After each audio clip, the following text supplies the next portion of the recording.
So I finally finished the 3D star that I've been talking about for months now. It wasn't easy, but I figured it out. I'm going to teach you as much as I can about the jigs, the angles, and the assembly, and really walk you through each process step by step.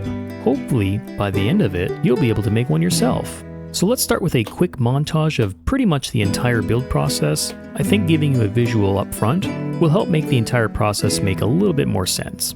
And then we'll get into a full commentary.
So I hope that gives you an idea of where we're going in this video. Obviously, I'm not to explain these jigs to you. I didn't show you the assembly, but we will be getting to that in this video as well. I'm also going to show you how to make this cool little jig here. It's kind of like a pocket hole jig, but it's for dowels instead of screws. Now, I use these a lot in my previous videos, but I haven't actually shown anyone how to make one, but I actually figured out a pretty easy process of making one, and it's kind of neat, so stick around for that too.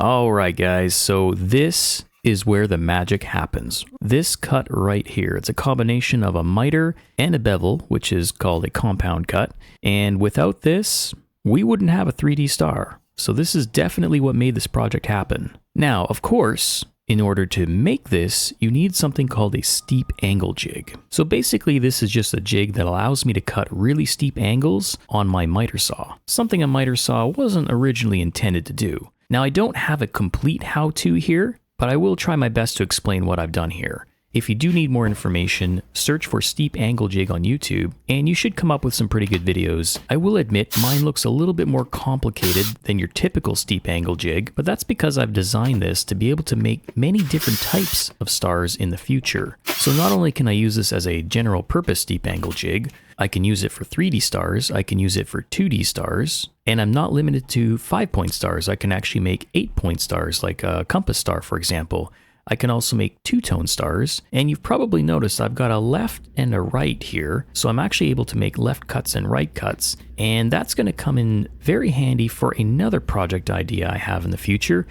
I'm not going to tell you what that is because it's pretty unique, and I don't want to give it away just yet. Oh, and the other thing it can do, I've actually designed this with an open back here so that I'm able to slide a longer piece of wood right through here and make a much larger star. In fact, this style of star here with a hollow center, I can pretty much make this as big as I want. The other thing that's kind of neat about this jig is that I can add these blocks underneath all my clamps here, and then I can use this jig with 2x4s instead of 1x4s. So this is definitely a unique jig. I think there's a lot of potential here. I'm probably going to keep developing it and making tweaks to it, and I think eventually, once I'm really happy with it, maybe then I could provide some plans for you guys. That might be kind of neat. But enough about my future plans. What do I have going on here exactly? So basically, I've got a piece of plywood on the bottom that goes right through the entire jig, and these two pieces here that clamp to the fence, and I've got an extra piece of plywood on top of this piece of plywood, and I make sure not to cut through that bottom piece of plywood because that'll keep the whole jig in one piece. And in order to prevent that, I set my depth gauge on my miter saw to make sure I don't cut through the entire jig, which I will admit I almost did once, but thankfully I noticed before it was too late. And by the way, I'm probably forgetting to mention the most obvious part of this jig, and that's all of these little red clamps here.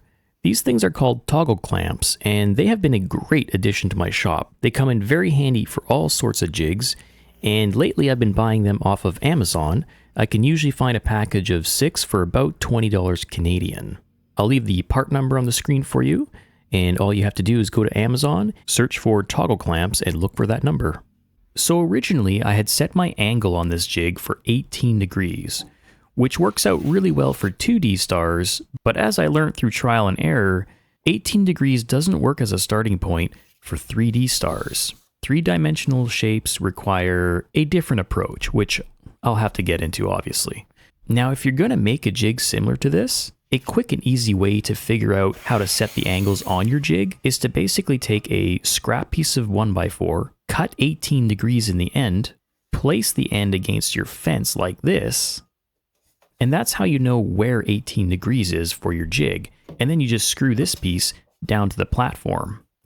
That's basically what I did for 18 degrees, and then I had to readjust it to 20, and then I had to readjust it to 19.5. A little bit annoying, but I still do need the 18 degrees for 2D stars, and I figured out the other angle for 3D stars, so I basically just have 2 settings on this now. In the future though, it might be ideal to make it so that there's some sort of pivot point up here so that I can easily change these angles whenever I need to. Another thing to mention which worked really well on this project was lining the platform with sandpaper. This really helped to keep my pieces from shifting around. You can see without the sandpaper here, it's quite slippery, but with the sandpaper, it really makes a difference. I also ended up having to add a clamp over here on the inside. Originally, I only had 3 on this side, but I found that without this clamp, once I finished the cut, the spinning blade would sometimes grab onto that piece and damage it. But this clamp solved that problem quite nicely. Alright, so I hope this isn't information overload for you guys. I've heard from quite a few people that you enjoy hearing my thought process and understanding why I do things a certain way versus just telling you how to do something. So that's what I'm doing here, and I hope you don't mind. Now let's get into a little bit of geometry and how I figured out the angles for the miter and the bevel. So I'll just come out and tell you what the numbers are right now. My saw is set at 0 degrees. My jig for the miter cut is set at 19.5 degrees. And the bevel is set at 25 degrees. So let me explain.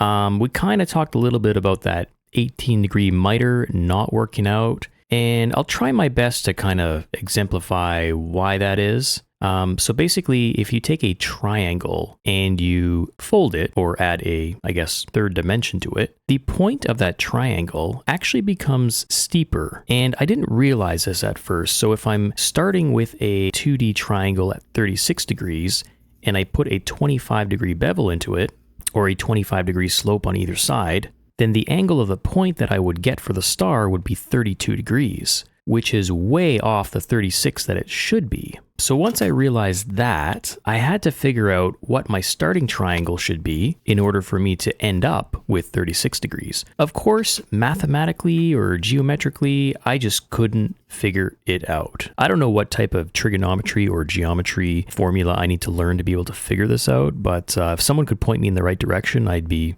definitely willing to read up on some geometry theory. So it was up to good old trial and error to figure this out. So through guesstimation, I decided to start with 20 degrees, which would give me a starting triangle of 40.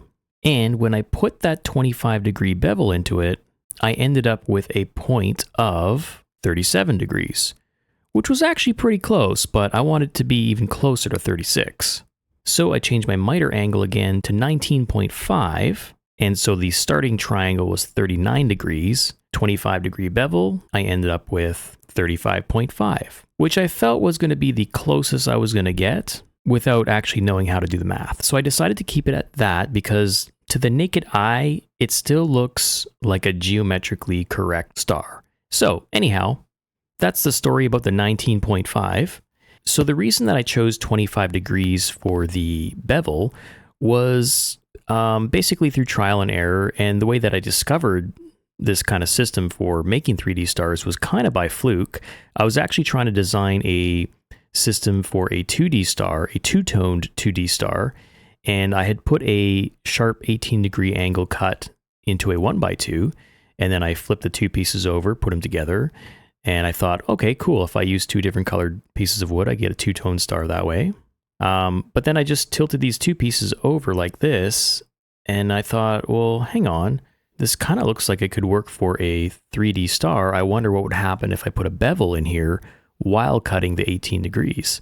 So I tested it out, but I started with 10 degrees, and this is what that looked like. So the proof of concept was there. It seemed like it would work. It just wasn't steep enough. So I tried 15 degrees, still didn't feel like it was steep enough.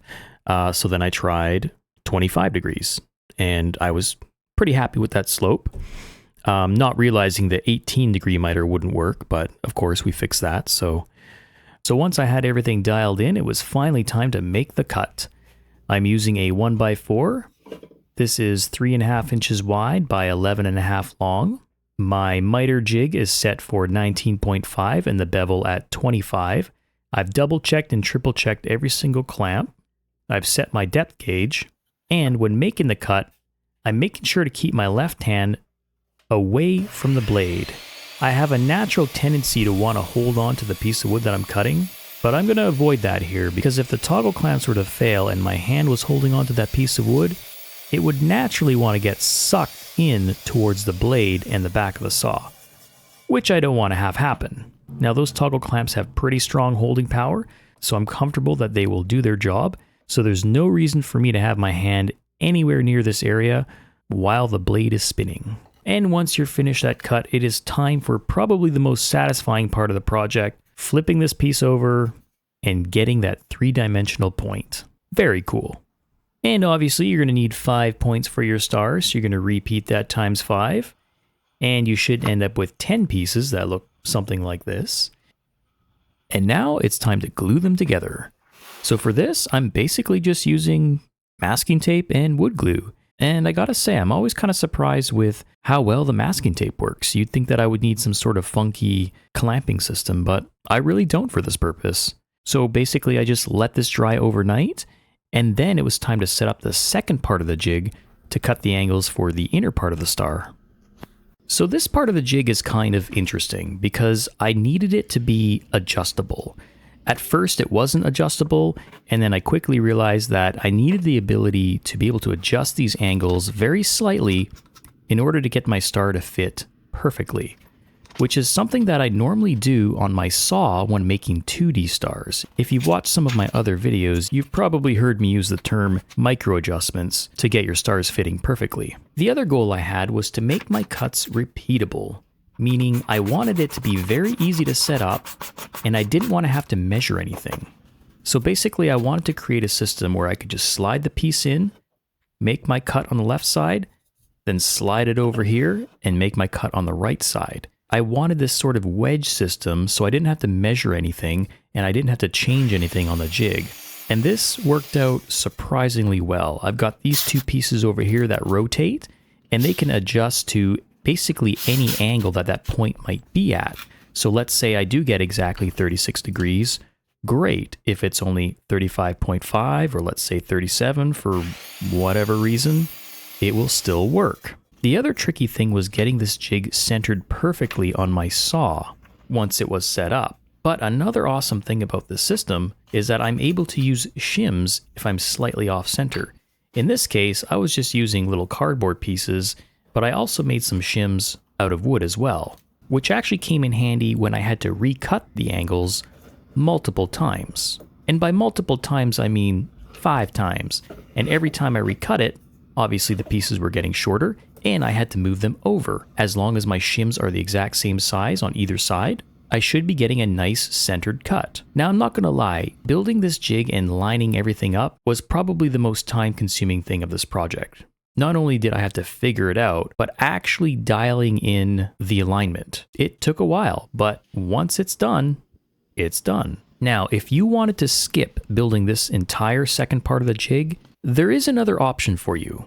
All you have to do is take this piece to your miter saw, set your miter saw to 36 degrees, give or take, depending on how accurate you are with getting your original point as close to 36 as possible. Make a cut on the left side, then you have to set your saw to 36 degrees all the way to the other side and cut the other side of the star. Technically this could work, but you're going to have to figure out how to get even cuts on either side going back and forth. And that in itself could be a little bit challenging, but you should be able to do it with some trial and error and setting up stop blocks. Now, if you're only planning on making 1 or 2 3D stars, this is probably a better option than spending days trying to figure out the second part of the jig. Alright, so let's get to the angles on these 2 little triangle pieces here. All you have to do to get these triangular pieces is take a 1x4, cut the end at 54 degrees on your miter saw, make 2 of them, and you're good to go. The bolts that I put through here are just regular carriage bolts, and the pivot point, I just kind of eyeballed the center of this thing, and it seemed to work out okay. This black piece of wood on the back, this is perfectly perpendicular to my blade, so I'm actually able to use this as a reference point for lining up these triangles so that they're even on either side and the angles are the same. And I'm also able to use shims here to help me out. So why don't we go ahead and make some cuts with this jig, and then I'll talk a little bit more about how to make those micro adjustments I keep referring to. So once the jig is set up, it's fairly self-explanatory. I basically just slide this piece in over here, make my cut, slide it in over here, make another cut. I don't have to measure anything, everything's good to go, and I can batch out multiple stars at the same time if I want. Now, as mentioned earlier, I did have to recut these 5 times, which sounds a little bit ridiculous, but it was kind of just me trying to line up this jig properly. So this is what it looked like after the first time I tried cutting these angles. Huge gaps. Ignore that little hole in the middle there. That's basically because my pieces were too long. But yeah, huge gaps in there, and basically that has to do with my points being at 35.5 degrees as opposed to 36 degrees. I think if we had nailed that 36 degree angle for the point, it probably would fit together quite a bit better. But basically all I had to do was make those micro adjustments to the triangular pieces, which just meant I had to mess around with different size shims between the triangles and this black piece on the back. And eventually I got the right angle and I was able to put it together and have a very nice fitting star. All right, and we finally made it to the assembly. So this part isn't actually too complicated. I basically just glue all the pieces together with wood glue, lay it on a flat surface, and I actually just let it dry as is. Sometimes I'll use some masking tape as well to hold the pieces together, but not completely necessary. I like using wood glue because it gives me time to be able to slide my pieces around and get them fitting in just the right spot. I don't think I'd be able to do that with other types of glue. And once everything's lined up, I let it sit overnight to dry, and then I like to reinforce the joints with dowel joinery using this cool little jig here. So this is similar to a pocket hole jig, only instead of screws, I'm using dowels. And my dowels in this case are actually bamboo barbecue skewers. Now I'm going to show you how to make one of these jigs, and just keep in mind that my drill bit is actually the same size as my dowel that I'm using. And you're not limited to just using bamboo barbecue skewers, you can use whatever dowels you want. So let's go ahead and make one of these things. I've got this drill bit set at a 25 degree angle, and I'll show you how to drill a hole at exactly 25 degrees. Now that's probably one of the main questions I get about these is what angle I'm using for the drill bit. And it is different for different projects, but we'll just focus on this one for now. So to drill this angle at a perfect 25 degree angle, I basically made another jig. Thankfully, this one is super easy to make. I basically just cut this little triangular piece on my miter saw by setting my saw to 25 degrees. And then I screwed it to the bottom of this piece of wood. And that's what I'm going to use to hold this 1x2 in place while I drill a hole through it.